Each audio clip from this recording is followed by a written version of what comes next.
this on my computer. Beautiful. Happy days. So team, we'll get started.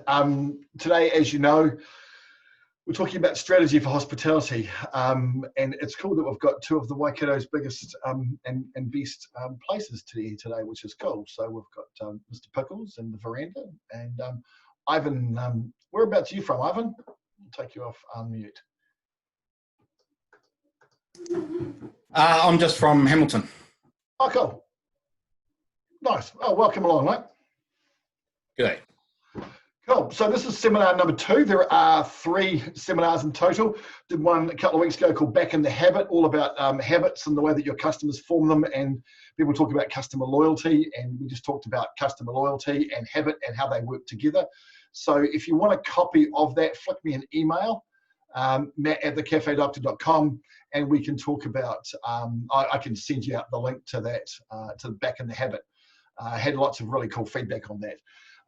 Today we're going to be talking about strategy, and on June the 17th, so in 2 weeks from today, we're going to be doing number 3, which is the numbers that matter in a hospitality business. So that's the 3 seminars we're doing in conjunction with Tawaka, which I've got to say, these guys have done an amazing job in really trying times. They've got this tiny wee budget that they're given by the government, and they have done a really amazing job of spending it really wisely. So this is part of that, and some of the stuff that they're investing in is really cool.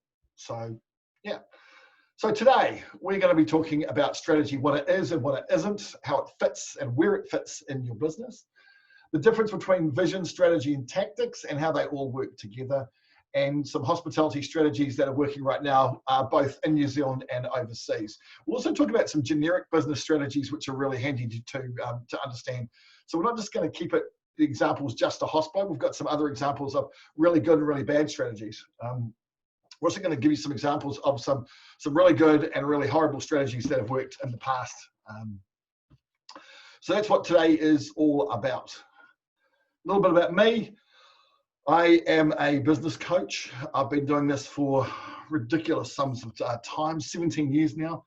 I've helped businesses through the GFC, the global financial crisis, through the Christchurch earthquake, and like we were saying last year, the GFC and the earthquake weren't, in a lot of ways, weren't that far different from what we're facing at the moment with the COVID, because they kind of had it happen really suddenly, and they had quite an all-encompassing impact on a lot of different businesses. So did a lot of work with a bunch of businesses in those rather trying times for remotely. As far as the strategies go, I've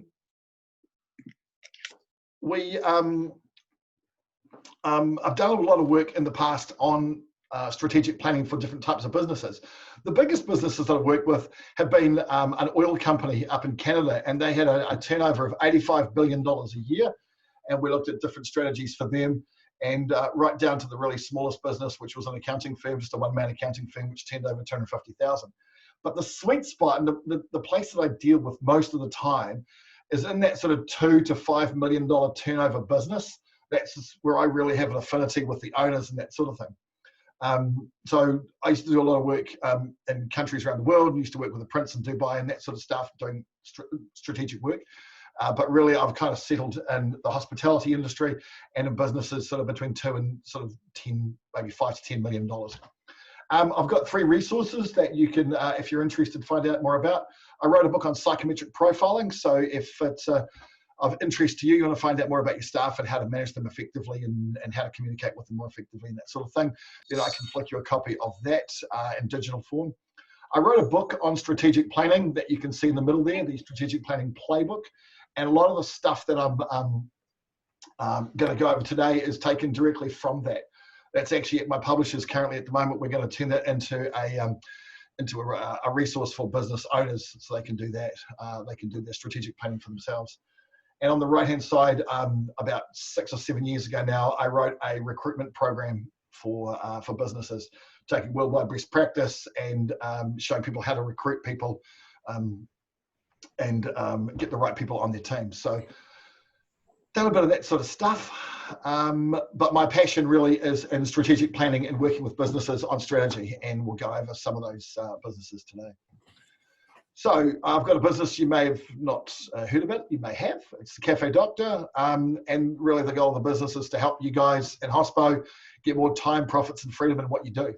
So one of the big problems in what hospitality owners face is that hardly anyone makes a really good return on their investment. For the risk that you guys incur, the return you get is pretty low in the big scheme of things. So one of my missions is to help you guys actually make a buck at doing the stuff that you absolutely love.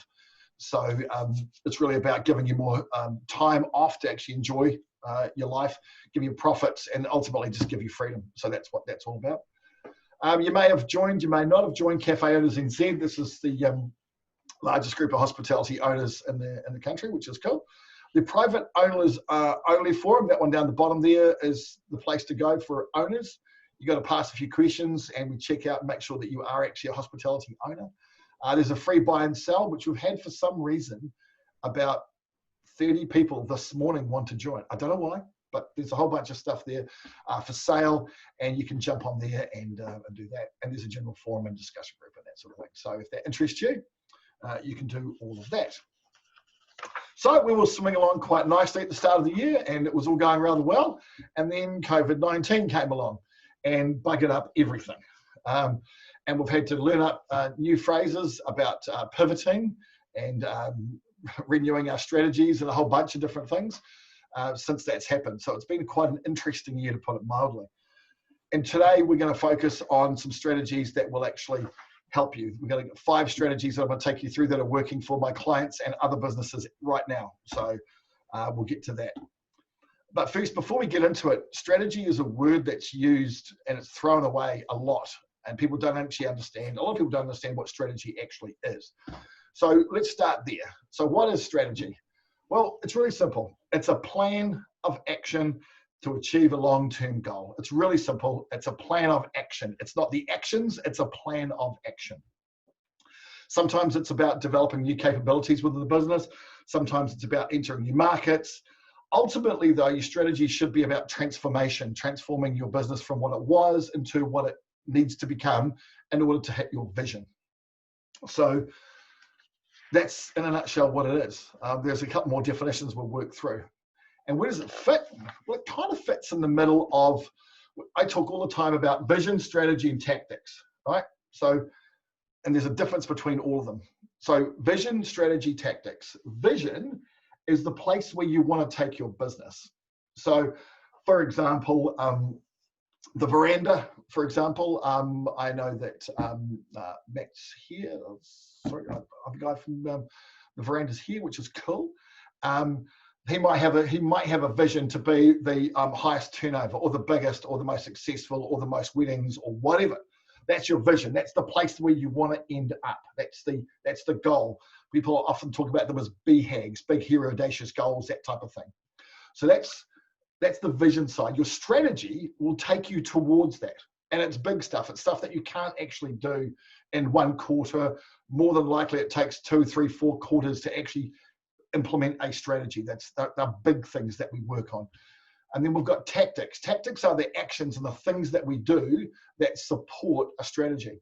So for example, your tactics are put through the litmus test of does it support a strategy, and your strategies, you're always going to put through the litmus test of if I deliver on these strategies, will they deliver on my vision of where I want to take my business.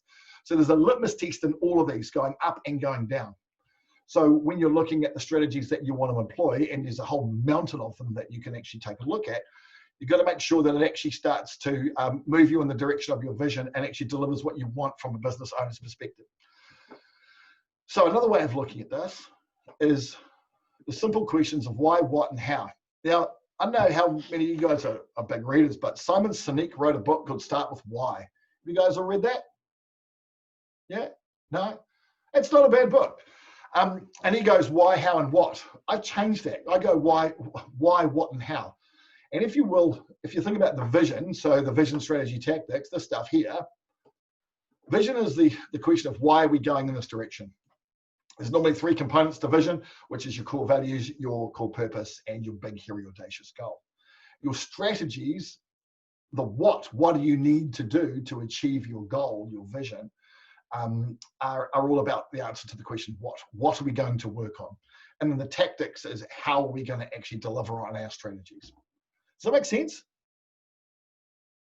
A nod? Yeah, cool. Thumbs up? Yeah, cool. Awesome. So there's a whole bunch of tools that you can use when you're developing strategies. And it's one of them I want to take you through because it's probably the most useful. It's developed by a company called McKinsey. Have you guys ever heard of McKinsey, the consulting group?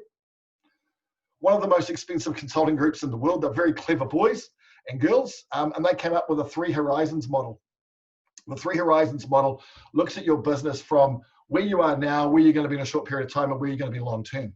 So it's all about when you're looking at your business and the direction that you're heading, you should spend 70% of your time protecting your business revenue model from where it is now. So that's your core business. So you spend 70% of your energy making damn sure that you're doing a really good job of delivering here and now and today. You've got to protect your core business. And we'll give some examples of companies that didn't do that. The second thing, you've got to look at broadening your revenue streams. So this is the emerging markets. So for example, one of the emerging markets that we're seeing at the moment is take-home meals. So every man and his dog's getting into take-home meals. That is an emerging market for people to be eating at home. It's obviously brought on by COVID, which is understandable, but that's an emerging market for people to eat cafe quality, restaurant quality food at home. So you've got to put some focus on broadening your revenue streams. And then you've got that real blue sky stuff. So there's a book called Blue Sky Thinking. And this is really about completely reinventing income streams and going, right, if our business completely turns on a dime, where are we going to be in 5 years, 10 years time? What do we need to do now to prepare ourselves for those sort of things? So that's just one perspective and one method to have a look at your business and put that through some sort of a litmus test on where you spend your energy, where you spend your time. So it's a really helpful tool just to understand where you're going to spend your energy. So that's a little bit about what strategy is and sort of one of the ways that you can think about it. What it's not, though, is actually not just this massive action plan. Often, like I've worked with so many companies. I remember one in particular. This was a company that makes the machines that supply the bits and bobs for Apple phones. So you got an Apple phone, they make the machine that makes the parts that go into the Apple phones. They make them by the billion, and they make them within certain tolerances and that sort of thing. So this is up just south of Seattle in Washington. And they initially had a massive action plan, and literally it was almost a ream of paper that thick with all the stuff they're going to do to actually grow their business. And I said, my God, how much of that actually gets done? And they said, well, not much of it, as it turns out, because it was just too cumbersome. So I'm going to give you guys a tool today if you want to make it a whole lot more simple. But really, it's basically a central idea that you implement like hell in the face of all the adversity and all the different things that are going on in the world. You pick a direction and you implement like hell. That's Jack Welch. He ran General Electric for 20 years, pretty smart cookie. Peter Drucker, have you guys ever heard of Peter Drucker? No? Okay, Peter Drucker, another management guru, one of the hardest guys to read you'll ever find in your life, because practically every sentence the guy writes is a quote. But this is really critical for us at this time, which is strategy is not about achieving results in the world that we know and we understand. It's actually achieving the same results in a world that's turned upside down, kind of like where we are right now. So he really is the most quotable man in business, to put it mildly. So some of the things that as business owners you might want to have a think about when you're formulating your strategy are the different areas that you can actually form strategies in. Now, you don't have to formulate a strategy for every single area of your business. We're in hospitality, so you might have a food strategy where you provide food and you design food that fits a certain sort of look and feel or whatever.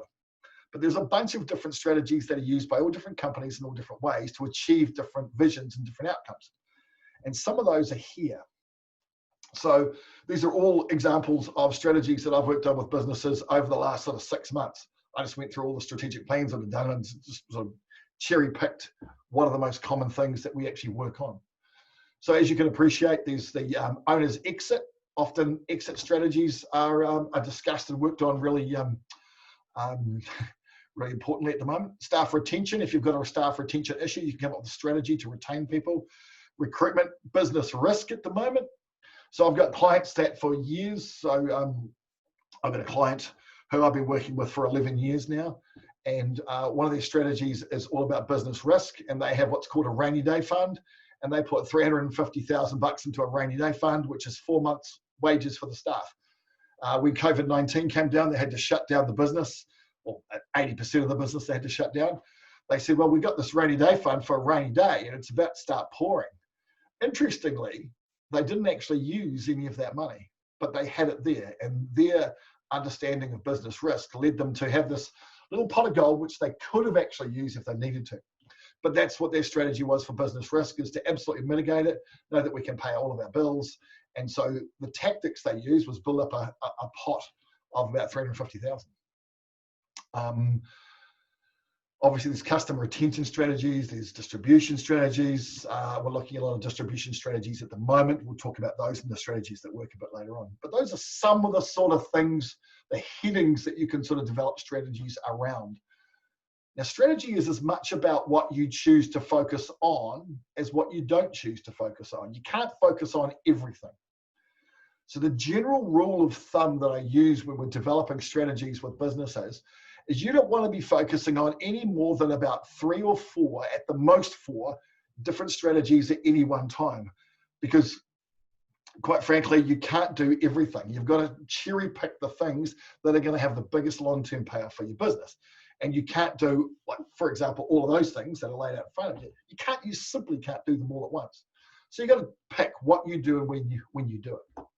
So just when you're developing your own strategies, just have a think about that, because it really is, it's tempting to have a strategy for everything, but really you just can't. It's just not that easy. Next thing I want to talk about is, and I've worked a ton with businesses, and this is possibly the biggest issue that a lot of business owners actually face when it comes to strategy, is how do you actually implement that? Because it's great, to come up with an idea and, we do, we want to move in this direction or that direction, that sort of thing. But how the hell do you do it? And this is where you as the business owner or the business leader will come up with some strategies that you want to actually execute. But it's probably going to be your team that will probably have to do 90% or more of the heavy lifting. So the problems that I deal with on a day-to-day basis with my clients are normally not centered around the actual execution, the actual strategy itself. It's about the execution. And I'm going to give you a tool, like I said, that can help you actually overcome that. So you will find issues when it comes to executing any plan. I've yet to find anything run swimmingly first time, every time. It's just not, unfortunately, how it actually works. And this guy said it really well. Jim Collins, who wrote a book called Good to Great, and a whole bunch of others. And really, coming up with a strategy is the easy part. Getting your team to actually execute it, that's the hard part. It really is. It's difficult, and it's a challenge. Tom Peters, another management guru. Execution, you got to get everyone on the same page. And with that in mind, there's this tool that was developed, I'd love to say by me, but that wouldn't be true, years ago, called a one-page plan. And that was in response to all the business plans that were out there at the time, which were these massive reams of paper, like the guys up at Fritz up in Washington. And they have these massive books with strategy and that sort of thing. And they needed a place and a way of simplifying it. So they came up with this one-page plan. And this is a place that you can put basically the rundown of what your business does and how it does it and what direction you're going in one place that you can get your whole team to buy into. Now, if you guys want a copy of this, just flick me an email at matt@thecafedoctor and I'll flick you a copy of it. Because it really is worth doing this, because what you do is you put the direction of the business and the strategy of the business and more importantly, how you're going to execute things on one bit of paper, and you show it to all your staff. Now, often there is a bit of reluctance when it comes to that, because people sit there and go, well, but my competitors will know about it. But actually, there's probably not a whole lot that your competitors can actually do about it. And there's probably nothing on here that's actually top secret.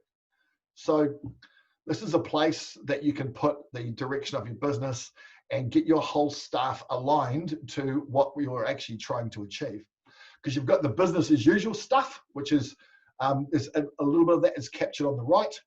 And then you've got the big stuff about where you're going and the actual strategies on the left-hand side. So if you want a copy of that, flick me an email. I'll send you out a copy, and we can have a yarn if you want to about how you fill it in and the sort of ways that you do that. But a one-page plan helps get people aligned to what you want to do, because you say to people, this is what we're doing, this is where we're going. You'll find it's staggeringly powerful to get people to actually understand what it is that you're trying to achieve as a business. So that's there if you want to take a look at it. It's got tons of different things on it. So we will take a second just to look at some great strategies while I quickly catch you. Right? So there's some really good examples of strategy that I think it's worth running through. So the first one is sure enough about Starbucks. Now, this is normally quite a controversial one because people don't like Starbucks. I don't like their coffee, therefore I don't like their business. But if you look at their business model, it's actually a pretty good business model because it makes a lot of money. And ultimately, we're a business, not a charity. And what they did is their BHAG, their Big Hairy Audacious goal back in the 90s was to have 2,000 stores by 2000. Okay, so back in the 80s, they put a 10-year goal out. It was the late 80s, and they said we want to have 2,000 stores by the year 2000. In 1996, by the way, they only had 200. So they had 4 years to get 1,600 stores. Really interesting story about how they did it. Read a couple of books about the actual story itself. It's a really great story if you have a look at it. What they ended up with was 1,991 stores at the end. So they actually had a whole heap of stores. They missed out on their BHAG by a fraction. Now they've got, I think, about 20,000 stores in 44 countries or something like that. So their strategy now is to be the #1 consumer brand on the planet. And it's really interesting how that plays out. So that's the vision. What they've done as far as their strategy goes is they've created a remarkable brand. So they did some tweaking on the logos and that sort of thing. And they've tried to make everything they do actually quite remarkable about the way that they do things. Ultimately, they're a coffee shop. They sell coffee. They tend to have a strategy around being different as far as their coffee goes. They position themselves, possibly not so much in New Zealand, but certainly in the USA, which is where they have a strong point, as a premium product. They aren't just the run-of-the-mill. Like here, they probably wouldn't get, well, in Australia, they actually pulled out of Australia because they didn't get any traction. And in New Zealand, they find it very difficult to get traction because we have such a developed coffee culture. But they are seen in the States as being one of the premium products. So their strategy was obviously to increase distribution. One of the ways they went about that is if you, and you'll see this if you fly in the States. So on some airlines, I think it's Delta and American, when you get a drink, doesn't matter what the drink is, you'll get it served in a Starbucks cup. Because what they wanted to do is be the #1 consumer brand on the planet. Not the #1 coffee company, but the #1 consumer brand. And if you think about who's number 2, 3, and 4 in that scenario, you've got Coca-Cola, McDonald's, and Nike. Those are the three big ones you've got to try and beat. And you are not going to beat that by having a Starbucks on a few corners. You're just not going to do that. So they've done a distribution strategy to try and get their brand out there. And one of the ways they're doing that strategy, one of the tactics they're using is jumping on airlines. So they are, really interesting company about what they want to become. Interestingly, they still want to have coffee shops. They still want to have them over the world, but they want to become a consumer brand because there's more cachet and more available, more options to actually to upsell and get different offers in front of people if they're a consumer brand as opposed to just a coffee company. So they've done some other things to do with premium coffee companies, coffee shops in the States and that sort of thing. Another good example, and again, it's not in hospo. We'll get to some other hospo examples in a minute. Is anyone here play Space Invaders computer games? No, maybe. Don't admit to it. One of the things that the video game industry had a problem with is back in the 80s and 90s, their revenue streams were all based on selling a new game. You'd sell it once, and you'd never get any more revenue from it, which is a problem because you've got to come out with a new product that people spend money on all the time. So they had really short tail revenue streams, and their average sale was less than $100. So the strategy was freemium products, and anyone who's ever played Clash of Clans and that sort of stuff knows that the game is free to get, but you have to pay to play it. And they realized that actually it's better to drip feed money out of people than it is to get a big wad of money on day one of release. So the example that I'm going to play, and there's tons of them, is League of Legends. It's actually free to use. You can play the whole game fully featured for absolutely nothing. But if you want to get ahead quicker, the average person who plays this game, and you're welcome to look it up, will spend $2,000. $2,000. Yeah, I know. That's exactly what I thought, Ivan. It's mind-bending. This game is free to download and put on your computer, generates $1 billion in revenue. One game, $1 billion in revenue. Interestingly, since the video game industry worked on the strategy and developed it, has become bigger than the movie industry. And not just a little bit bigger than the movie industry, but about 10 times bigger than the movie industry. So it's a staggeringly powerful strategy. It's amazing, and it's worked really effectively. Now we'll get into some hospo examples. So some of these companies have asked not to be identified because you'll probably be able to sit there and go, oh, I know about them. So I was working with an Auckland cafe food producer. So they produce products that are sold in the cafe for take-home consumption at home.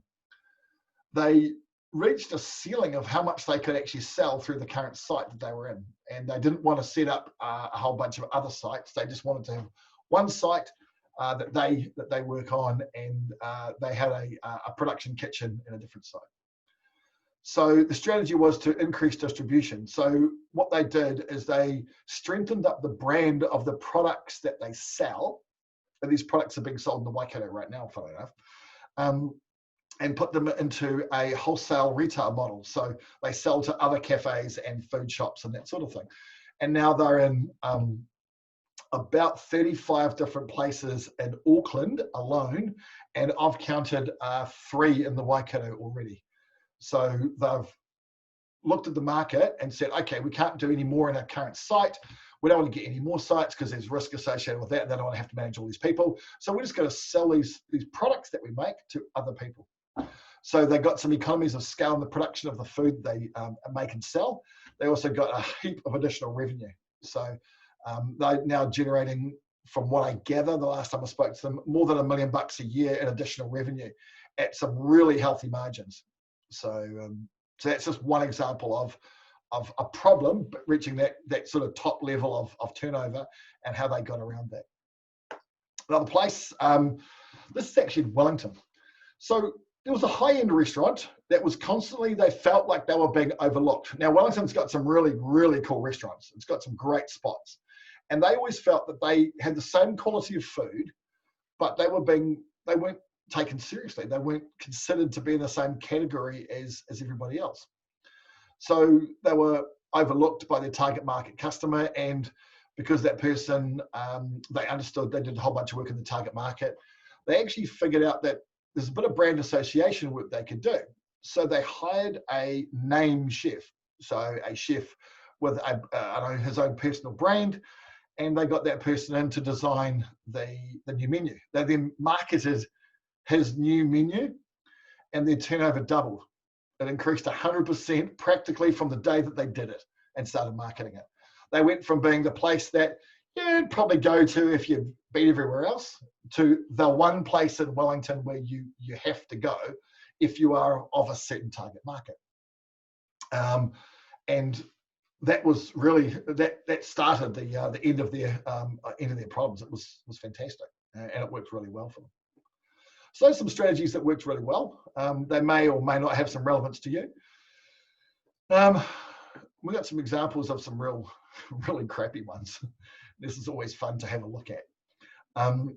So there's tons of examples. The most famous one of all I will take you through, but not before we discuss Uber Eats. Anyone here tempted to use Uber Eats? Because it's a real hot topic in the industry at the moment. So there's a bunch of hospitality businesses sit there and go, I want to increase my distribution. Uber Eats has got to be the way because they tell me it's really, really good. And so the tactic is use Uber Eats. The problem is that if you run the numbers, most places actually lose significant money on Uber Eats. Whenever they use Uber Eats, they actually take a financial hit. It makes absolutely no sense if you use it as a distribution model. So you'll see at the bottom there, there's this little asterisk. So that most people think of Uber Eats as a distribution strategy. It is not and should never be considered a distribution strategy. It is a marketing strategy.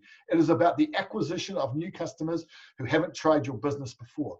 The only way that it actually works is if you put in an offer for them to come direct to you in future, and you make damn sure they come directly to you and don't go through Uber Eats in future. The only way it works is as a marketing strategy, because as a distribution strategy, when they take 30 or 35% plus GST off every order, that just does not make sense in a business, in an industry where profits are much less than that. So there's an asterisk with that, because you can make it a winner if you put it in the right category. I know a lot of people doing that at the moment. Another example, salads that make you fat. It seems like an oxymoron, but it's actually not. So back in the 90s, McDonald's had this brilliant brainwave of an idea saying, hey, people think that our burgers are really unhealthy. Maybe we should make some salads. And some genius in the marketing department said, yes, salads, that's the new thing. Woohoo, cool. Unfortunately, didn't actually quite work. And even salads today make up such a tiny fraction of the turnover of McDonald's. And that's because people don't go to McDonald's to buy a salad. They're people that never have, they never will. If you're going there and you're taking your children there, then maybe if you're feeling a bit guilty about what you got up to last night or something like that, you might buy a salad. But who here would go to McDonald's for the quality of their salads? Nobody. Of course you wouldn't. It's a complete waste of time, and it damages the brand. Because people understand what they're getting when they go to McDonald's. And no one goes there for a salad. Interestingly, it was reinforced because someone did a study on the quality of their salads and actually published the results of the fat content and all that sort of thing. And they're actually worse than a Big Mac. Some of the salads that they put out had more fat, more calories than a Big Mac. So if you want to kill your business model, it's a really good way of doing things. So it's a classic. The most well-known business strategy failure of all time, and I talk about this one quite a bit because it's really well understood and well known, is Kodak. Did you know that Kodak actually invented the digital camera? They came out with a 0.1 megapixel camera, which was the first digital camera. And then a whole bunch of their executives said, nah, we don't think it's going to take off. We don't think digital cameras are going to be a thing. How about we perfect film? And they were already the market leader in film. And so they said, no, the future is film. And so they continued on with their current technology, which was the film. And sure enough, Kodak, the brand is being used, but the business is no longer being used. It's out of business. It's really well known, and all the executives were absolutely pillared for it at the time. It's a really good example of when strategy goes wrong, because it was the wrong thing to do at the wrong time. Interestingly, Nokia and, not Nokia, Nikon and Canon have all tried to partner up with phone companies. Why? Because they realize that these things, these digital cameras, these big, bulky digital SLRs, are rapidly being overtaken by smartphones. I always find it amusing when you go to tourist spots and you see foreigners, and they're the only people who actually carry the big cameras with them, because the rest of us smart people just have one of these and they take much better photos. But that's Kodak for you. Now I want to talk about a client of mine. I can't actually tell you who they are, but I can tell you they're a very well-known business in the Waikato. And we've got 3 strategies that we're working on right now to hit our goal of $70,000 a week.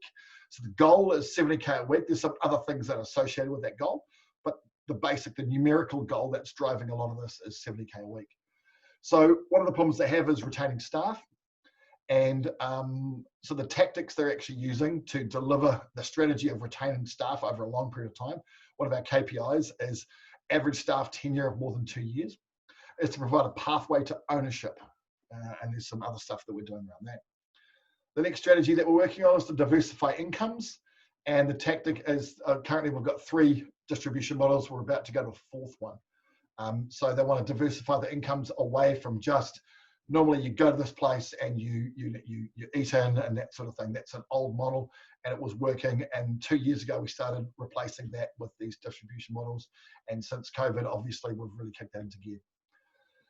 And the next one is food first, which is we want to be a food-led business. So this is around making sure that the quality of the product that we actually put out is actually ahead of the curve. We don't want to be followers. We want to be leaders as far as that goes.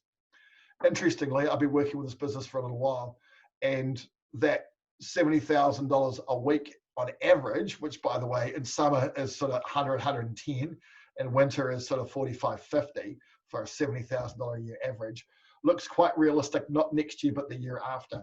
And we've practically doubled revenue since I've been working with them. So those are the sort of things that businesses can work on. And that's certainly an example of a business that's doing that really well right now. Cool.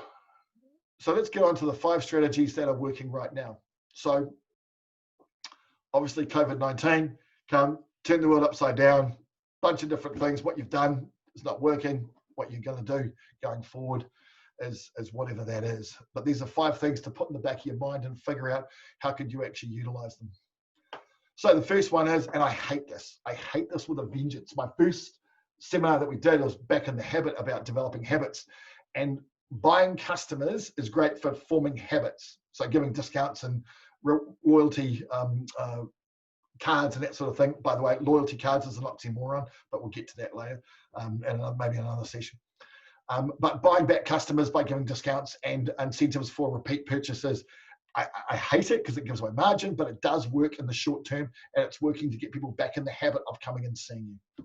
So as much as we hate it, it is actually working really well now to get our customers back to what they were doing previously. Obviously, we've got new distribution models, and we're doing a lot of work with businesses on the distribution models. So obviously, we've got, if you're a normal cafe or a restaurant, distribution model is normally you come and see me, sit in my place, buy whatever I'm doing. You might take away if you've got a takeaway coffee or a takeaway meal or something, but ultimately there's one distribution model which is from that site. So if you think about all the different distribution models that have popped up, there's obviously the likes of Uber Eats, and there's going to be a bunch of new competitors coming out with that. I was working with a customer up in Auckland, and they were developing their own distribution model to take on Uber Eats, because between this particular place and 2 of their neighbors who were also in the food industry, they figured that it would be cheaper for them to hire somebody, give them a scooter, a bike, and actually do deliveries in the local area. Would cost them about 1/3 of what it would cost to go Uber Eats. So they're doing a distribution model. They're just doing, and it's similar to Uber Eats, but it's just they're doing it themselves. There's obviously other ones to do with getting your food into packaging and then taking it home and selling it to other businesses so people can eat it at home. That's been done really well by the likes of Red Kitchen. They do a great job in Te Awamutu. They've got a really good range of products that they are distributing in different places around the country. So that's a really good example. But certainly new distribution models has been one of those things. If you look at like Pat from Barmy Carp, he's got his truck. It's just another distribution model. So that's another really good example of what you can do to get your brand out there and get some revenue going. Interestingly, I'm working with a company at the minute. He's got 1 store that's up and running, has been going for about 1.5 years. Got another store just opened up in town, struggling a bit at the moment because no one's actually gone back to work. But his distribution model is to get a caravan as well and go to the beach over summer and park up at a different place at the beach, selling his products over summer. So that's the gourmet and the park and that sort of thing are just different distribution models that are actually working quite well at the minute. If the punters won't come to you, then you go to the punters. The next one, obviously new product offers. I don't know anyone who's still offering exactly the same menu that they were doing before COVID. So everybody has looked at their product and gone back, for the most part, my perception, and I could be wrong, my perception is they've gone back to basics. What are the basic things? What are the signature products? What are you known for? That type of thing. So they're coming up with new selections of products and the basics plus a couple of extras, but they're going back to a slightly different product offer than what they had before. Interestingly, when I was talking to Serity, who owns Scott's, the other day, and I said, just out of curiosity, when was the last time you did your food cost? And she goes, oh, well before COVID. And I said, I wonder what it's like now. And she was like, yeah, actually, it's a bloody good question. So a lot of these new product offers are in response to the fact that our food costs have changed significantly. And we need to be understanding of that, because I know how your reps have been telling you about price changes, but a lot of my clients have been finding out only after these things have actually happened that prices have gone up, and your food costing is significantly different. So as a result, people are coming up with new product offers. Community connection. So one of the things that we found over COVID-19 is that we all came together as a country and we decided to hug from a safe distance, and we became very community orientated, and we gave a lot of credit to the emergency services and that sort of thing. And there's a bunch of different businesses who are doing some really cool stuff with their communities to do with schools, and I've seen a bunch of people sit there and give police, fire, ambulance, and healthcare workers priority, like supermarkets do, for example. And they're giving them priority, so when they go in and get a coffee or a lunch, whatever, they go to the front of the queue because they probably have less time if they're working, that sort of thing. So they're doing things designed to foster a sense of community, which I think is working really, really well, and people are really warming up to businesses who are doing that. It seems to be working exceptionally well. There are other businesses who are doing for every, I think it's $100. This was a crowd up in Auckland. For every $100 that you spend, they're going to donate $5 to was a community organisation. I think it was a food bank or something like that. It was pretty cool. So people are knowing that doing that sort of community connection sort of work is working really well at the minute. The other thing that's working at the minute is obviously an uptake in technology. So everyone's now trying to get hold of a delivery app and an ordering app and a check-in app and an app for this and an app for that. And I know a guy who does that for a living, and he hasn't slept in like 4 weeks, the poor bugger. He's been working around the clock setting up apps for people. He just does an ordering app, so you can turn up to a place and order on your app and then pick it up and that sort of thing. And so he's been doing a mountain of work, and technology has really taken a leap forward in most businesses since COVID-19. I don't know what's done in your businesses, but there's been a heap of technology moving forward. And people have done some really cool stuff about that. So yeah, people are embracing technology, and it seems to pay off, because what it does do is it makes things easy for people to purchase, which is cool. Technology is a great facilitator of people purchasing things really easily. So I work with an FPOS company that you probably have guessed if you're on my Facebook page. And what they're noticing is that there's loyalty systems now that can be done through FPOS, and everything is going to be technology based to make it really easy for customers to buy from you. So those cards we used to carry around in the past and get them clipped every time you bought a coffee, now can be done through your FPOS system, that type of thing. So there's some really exciting technologies that are coming out just to make life easy for you as a business owner and for your punters. So technology is really big. So those are really the 5 strategies that are working really well at the moment. I'll turn on the chat. How do I turn on the chat? Chat, here we go, chat. You guys got any questions that you want to ask around sort of strategies and things that you want to explore and know a little bit more about? You're welcome to, if you type a message in the chat, we can do that while I quickly grab a glass. By the way, it's only Coke. It's too early in the morning for that, just in case you're wondering.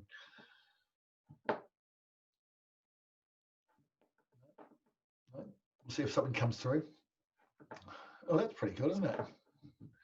Here we go. I might just see if I can make that so you can actually read it. How would that be? Bang. Should have double checked my my PowerPoint before we started. If you want to flick me an email and get hold of that one-page strategic plan, you're very welcome to flick me an email at matt@thecafedoctor.com. You can jump on Facey, I'm on there, and you can also find me at Matt Fitzsimmons and LinkedIn. You can jump on the cafedoctor.com website. I'm not actually sure at the minute, this is terrible to admit, but I'm not actually sure what's up there at the moment, but there'll probably be something up there. If you want to get hold of me, go through there.